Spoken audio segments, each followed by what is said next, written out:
Today on how to manage these motorcycles. I am going to work with the R1250 GS Adventure today. It is a 580-pound machine. What I'm going to show you though is actually transferable to any motorcycle that you own or ride.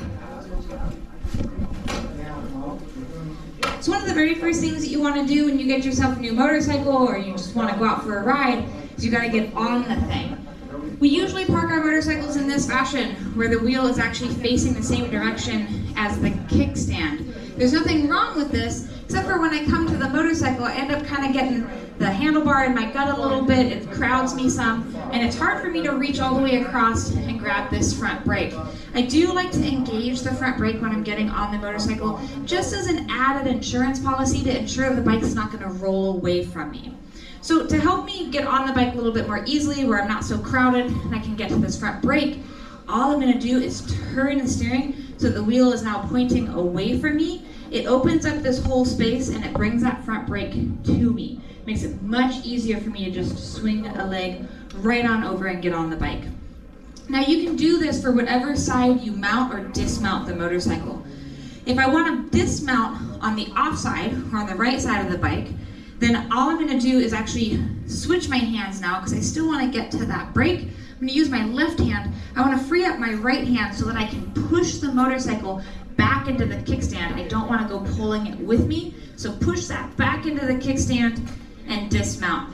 Now you might wonder, why on earth would I ever dismount the motorcycle on that side when I could unweight the kickstand? The reason for it is sometimes this is the safest place to dismount the motorcycle or mount it. Say I got a flat tire and I'm on the highway. I don't want to dismount or mount on this side of the bike simply because I've got vehicles zooming past me. So you always want to mount and dismount on the place that's safest for you. Now when I mount the bike on this side, again, I'm still going to make sure that this is nice and open for me, that front brake is close. When I'm mounting, I go back to using my right hand on that brake. I am going to, again, kind of throw my weight into the bike to push it back onto that kickstand because I don't want to pull it over, kind of slide on over and get on the bike. Another way that you can do this, if it's uncomfortable for you to be able to swing your leg up this high, or you've got a week's worth of luggage because you're going on vacation, you're not going to be able to swing a leg over. So what you can do instead is you're still going to open this up for yourself, use that front brake, but now I'm going to take my left foot, put it on the foot peg, and I'm going to stand up. Now I can swing my leg up and over my luggage, or I can kind of step through. This works really great, again, if you've got that extra luggage, or it's uncomfortable for you to be able to swing that leg up that high. Now the cowboy mount is one that is pretty exclusive to just the kickstand side. The reason for that is when I go to stand up on this off side, see how it unweights that kickstand? The last thing I want to do is pull the motorcycle down with me. So this cowboy mount really is only for that kickstand side. So getting the bike up, for me, whoa, see? This bike's a little bit tall for me. Believe it or not, I actually have this same bike at home. It just has a smaller tank on it. So I do ride a bike that's really tall for me. So what I have to do, instead of going tippy-toed, because you can see how unstable that is, I actually take one leg and I designate kind of that butt cheek off of the seat. So I lengthen that leg so I can be solid on one foot. What happens then is now this foot ends up a little, or this leg ends up a little bit short, and I can't reach the kickstand now, so I can't go anywhere. So the way that I mount these is I actually get the bike up, I balance it, and get rid of the kickstand altogether. So now I have to balance the motorcycle and mount it at the same time. So I'm still going to turn that wheel facing away from me, so that front brake is nice and close. Bike is in balance, I go into balance, swing a leg up and over, and mount that way. I don't ever dismount this way. I do always use the kickstand, but of course now it's nice and close to me and I just kick that out. It's really hard to dismount the motorcycle that way. I've only ever had to do it a handful of times because I had broken a kickstand once, but I don't advise it. So you might be thinking, sure, I can do those first two lifts or those first two mounts, but I'm not sure about that last one where I have to balance it. So what you want to do first before attempting that one is learning the balance point of your motorcycle. Bikes want to be in this position. It's their favorite place to be. How many of you have seen the video of the rider who falls off his motorcycle, the bike uprights itself and keeps riding on without him? We've all seen it, right? If you haven't, Google it, it's hilarious. So the bikes don't really need us.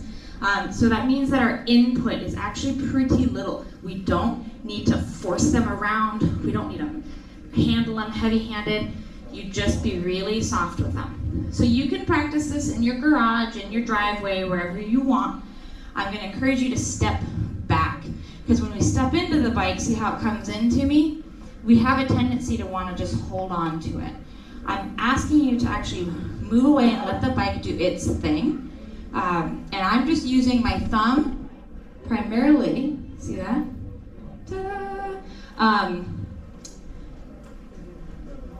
Just to keep it exactly where it wants to be. The other reason I'm standing far away from it is because I can see it more globally. I'm not really focusing in on one thing. I'm focusing in on the whole bike. I'm also tapping into my sense of touch versus my sense of vision. So I'm reacting to what the bike is telling me on a visual, or sorry, on a, I guess a touch sense. Tactile, that's the word. Thanks, guys. On a tactile sense instead of that visual sense. Once you get comfortable, you can start traveling away from the handlebar and come to the rear of the bike. When you do travel, try to grab something that's solid. You don't always want to grab something that can wibble wobble on you. It changes that sensation. So when you get to the back of the bike, I'm also going to encourage you to lean it over until it starts to feel heavy. You're going to bring it back to center, go the other direction until it starts to feel heavy. And it gives you a better idea of just how easy and simple it is when it's in that balance point. Because when it's over here, now it gets really heavy, I have to use more strength. You can see how I kind of prepare myself when I load into that leg. But here, I can go back to just fingertips. I can look at you guys. I don't have to worry about trying to hold the bike up so much. You can practice this with a friend. If you do have a friend with you, just make sure that they're not trying to help you because they want to do it too, because it freaks them out. Don't let them do it because it'll change the way that it feels for you. So all they're going to do is just be here in case the bike goes past that point of no return. If you don't have a buddy with you, put that kickstand out. That way, if anything, it can just land right on the kickstand. This is something that's really slow too. Do not try to rush it. Start rushing it again, you're giving that bike a little bit too much input. Nice and slow, make adjustments as you go. So that's your first step to being able to do that mount. It's like this, and you swing over. If you're someone who doesn't have a ton of natural balance talent, that could be a tricky one for you. But that's my way of doing it because I'm a little shorty. So now using that balance point, what I can do when I go to move my motorcycle, because of course you put it in your garage and now you've got to back the thing out in order to go on your next ride, how do I move it without making it so hard on me? If I let the bike lean, you can again see how much I'm having to work here, and try to push it, it's up against my hip, I'm working way too hard and it got heavy. So go back to that balance point. Find out just where the bike is working and I'm not having to work so hard. So one of the ways that you can push it forward is put your hands on the handlebar. I'm not tall enough, my wingspan's not big enough that I can actually put both my hands in the handlebar. So I put my right one in the handlebar, and actually my left hand goes on the bar end, and I'm pushing the bike forward. I don't actually, right now, I'm leaning into it just to hold it so you guys can see my hands, but I actually kind of try to step away from it as much as possible so that I can get that full stride and I don't get hung up in the cylinder head or the pegs there. So look where we want to go. Again, keeping that bike right in balance. I'm not letting it lean over too much. And now I have to go back. This is not an ideal way to try to back up my bike. You can see that it's already starting to lean because as I'm looking over my shoulder, I have to twist and it brings the bike into me. The other problem with that is now I'm really close to the bike and I'm getting hung up on the shifter, the foot peg, and the cylinder head.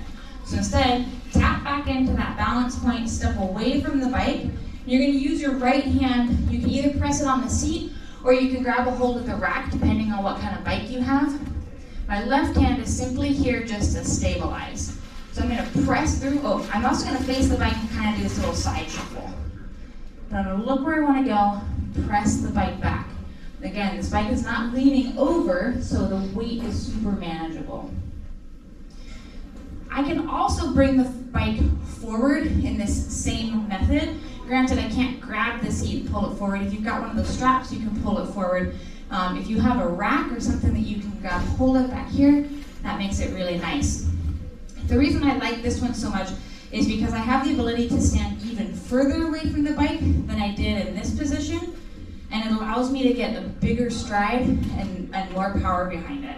So again, nothing's really going on with my left hand here other than stabilizing the motorcycle, and I'm pulling from the rear of the bike coming forward.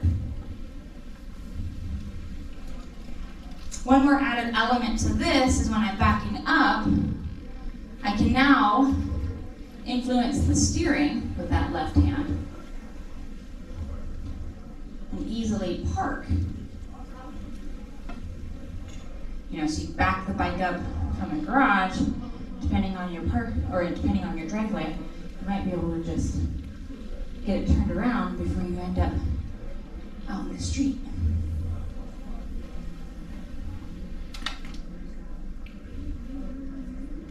And then of course everyone's favorite. Oh, jeez, right? I did it fast for you. I used to do it really slow, but now I'm trying to get a little... So the R1250G, you're welcome. The R1250 GS Adventure is actually designed to be on the ground. Not very many motorcycles are designed to be this way, especially when they're this big. But that's why it has all this extra metal work surrounding the tank and the engine.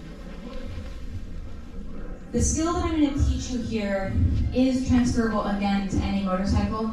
The cheat here is that I have this boxer engine. So the bike's not actually all the way over. Most bikes are going to fall completely flat where this handlebar is actually touching the ground and the tires are off the ground. So the lift that I'm going to show you is a little bit simpler because of this, but if you have a bike that goes completely flat, it's pretty much the same thing, but the first part that you have to do is actually hoist it up and get those wheels on the ground very first. That's going to be your leverage point. But going back to, all right, the bike has fallen over. I want you to check in with yourself. Make sure that you've got all your fingers and toes, that you're feeling okay, and take a breather. The reason I'm asking you to take a breather, if you can, not all situations allow it, but if you can, it allows you to step back and assess your situation. Okay, what's going on? How am I going to pick this up? What can I do to make this easier for myself? One of the things you can do is just check to see where the tires are in relation to where your feet are going to be when you go ahead and do the lift on this. Ideally, you want the tires to be higher than your feet, or at least in the same place. If they end up, you want the wheels lower than where your feet are going to be. I said that backwards. Because say I'm on a hill, like this, right? Wheels are up like this, seat's down here, and I'm trying to lift it up. Now I'm trying to leverage it like this. I don't care how tall you are and how strong you are. If you're trying to leverage above you, that's really challenging to do. Now if you can switch it, and the tires are down here and your feet are up here, it's much easier to do that leverage. So if you need to spin the bike around, then do so. Again, obviously this bike's a little bit easier to spin because it kind of sits on top of these bars. I can spin that around, but consider that. One of the other things that you can do too to make this easier and simpler on yourself is, again, let's say I'm all packed up for that week-long vacation that I'm so excited for, get rid of some of this weight. Take this bag off, take these bags off. You usually can't get to the one on the bottom there because it's pinched underneath the bike, but at least get rid of some of that extra weight. This bike weighs 580 pounds. I don't want to add insult to injury here. If I had fallen the other direction, I would have the kickstand available to me. Put that out. Make that easier for yourself as well so that you don't have to pick up the bike once. One last thing that you can do is check to see if you're in gear. I don't care if it's first or sixth gear. Having it in gear, that transmission is going to act like a parking brake. Now I know this bike is in gear, it's actually pretty hard for me to spin it just because of the way the bike is sitting on the wheels here. But any other bike, when it's up, just spin it around and see what's going on. Even if you were in gear when you fell over, sometimes the bike will knock itself into neutral, so double check that. Of course, if it knocked itself into neutral, it means it fell this way, and I can't always get under there to get the shifter anyhow, so you'll be in neutral. You can pull a zip tie from your toolkit, and you can actually zip tie or Velcro strap the front brake here, and now your front brake is going to act as your brake. The reason you want one of those to hold the bike is because you don't want it to roll away from you. On a place like this where it's totally flat, if I were to lift the bike and both wheels are rolling freely, it walks away from me just a little bit as I lift it. It's not critical. Where it becomes more critical is, again, let's say I'm on that hill. You're not going to be lifting a bike if it's on a hill like this, by the way. But if it's like this, like say my driveway, I go to lift it up and those wheels are rolling freely, it's going to wheel away from me, and I'm not going to be able to have the opportunity to be lifting it and reach back and grab that brake.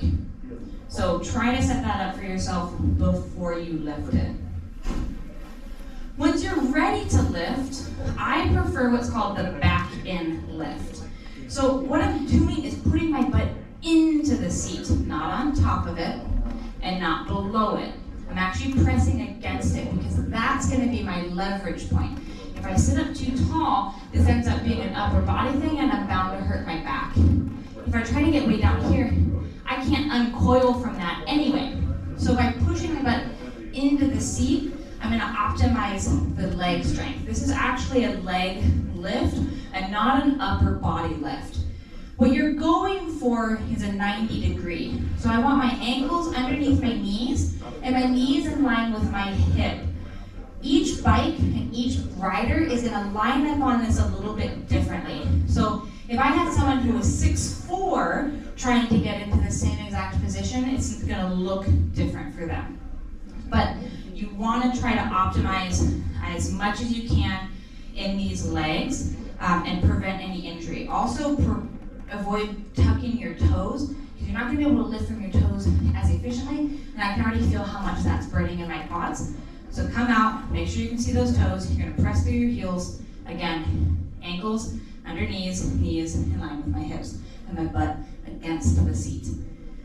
Last thing I'm going to do with my legs, my feet here, is I'm going to do a surface appraisal. I want to check to see what the ground is like.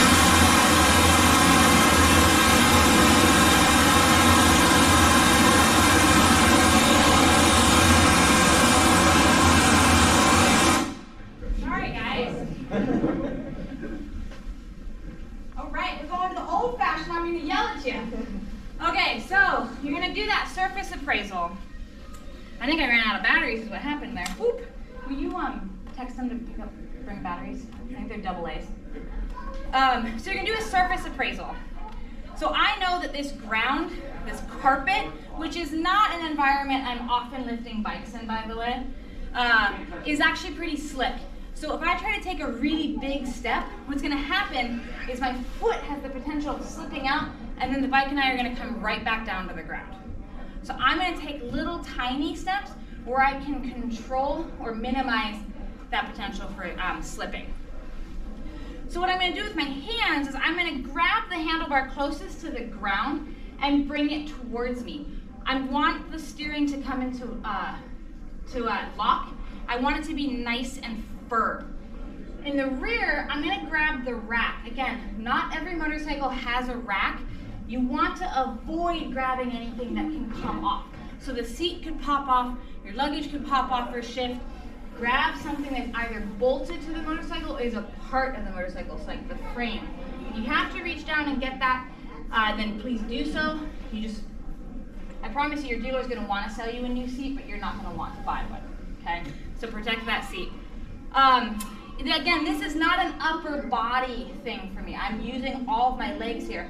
What my upper body is doing is I'm keeping my back straight, and I actually kind of lock out my arms because I need something for the bike to brace against so that I can push into it. Because from right here, I can't actually lift the bike. Doesn't matter how much I push into it, I have to brace it. So my arms are just going to lock out and kind of brace against the bike. It's not a lift here. Lastly, what I do is I look about 3 or 4 feet out in front of me and I count down to 3. Or I guess count up to 3. So I count up to 3. While I'm doing that, I'm taking a big deep breath in and then I exhale on 3. This ensures that I don't hold my breath. If I hold my breath, the bike just gained 200 pounds that I don't want to lift. So make sure you're breathing through this. All right? Hi. Hi, buddy. Are you enjoying the show? You want to count to 3? You want to count to 3 for me? I'll lift when you count to 3. 1, just 1, 2. You're on your own. All right, I'm on my own. All right, here we go.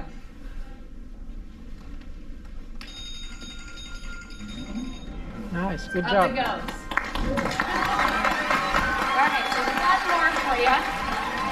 So if I have a friend with me, I'm actually going to do exactly the same lift for myself.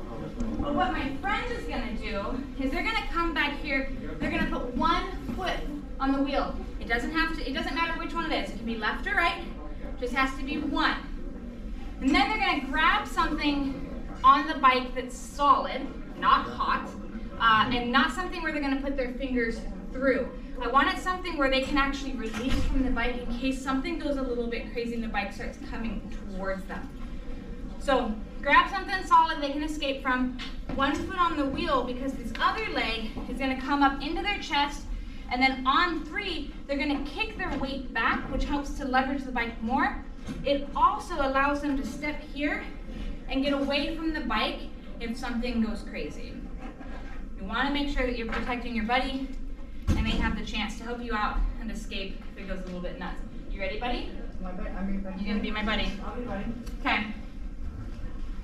So make sure you're communicating with your buddy so that you guys can actually synchronize. All right, you ready, buddy? Which way? This one? Doesn't matter, left or right. Okay, I'm ready. Yep, so bring that knee in. We're going to count it down to 3. 1, 2, 3.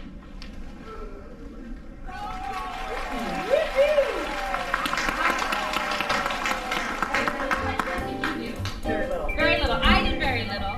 So it actually helps because now we're doing 50-50 of the work. They're helping to pull that weight up and I'm pushing it up. So much easier if you've got someone to help with it. So thank you so much for coming by today and letting me gab at you, and I apologize for whatever happened over there. Oh, that's okay.